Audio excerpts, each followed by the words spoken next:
Extrait de La Bête humaine, Émile Zola. En entrant dans la chambre, Roubaud posa sur la table le pain d'une livre, le pâté et la bouteille de vin blanc.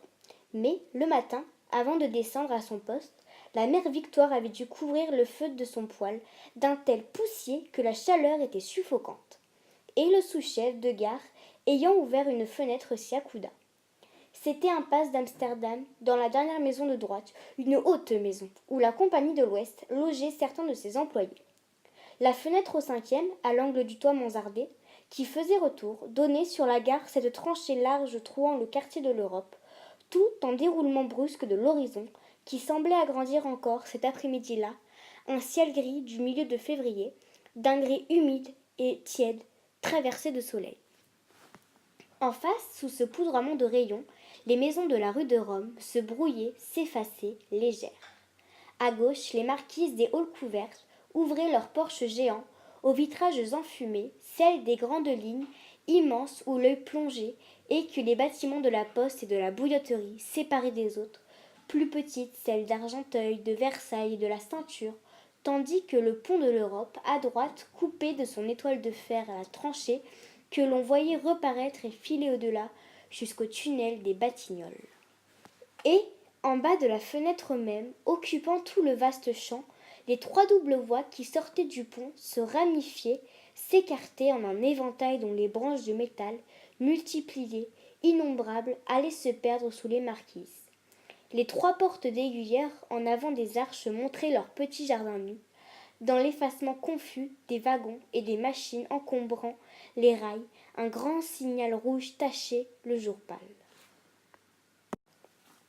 Pendant un instant, Roubaud s'intéressa, comparant, songeant à sa gare du Havre.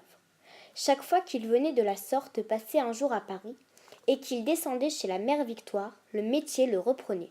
Sous la marquise des grandes lignes, l'arrivée d'un train de Mantes avait animé les quais. Et il suivit des yeux la machine de manœuvre, une petite machine tender, aux trois roues basses et couplées qui commençait le débranchement du train. Alerte besogneuse, emmenant, refoulant les wagons sur les voies de remisage. Une autre machine, puissante celle-là, une machine d'express, aux deux grandes roues dévorantes stationnées seules, lâchait par sa cheminée une grosse fumée noire, montant droit, très lente dans l'air calme. Mais toute son attention fut prise par le train de 3h25, à destination de Caen, empli déjà de ses voyageurs, et qui attendait sa machine. Il n'apercevait pas celle-ci. Arrêté au-delà du pont de l'Europe, il l'entendait seulement demander la voie, à légers coups de sifflet pressés. En personne que l'impatience gagne, un ordre fut crié.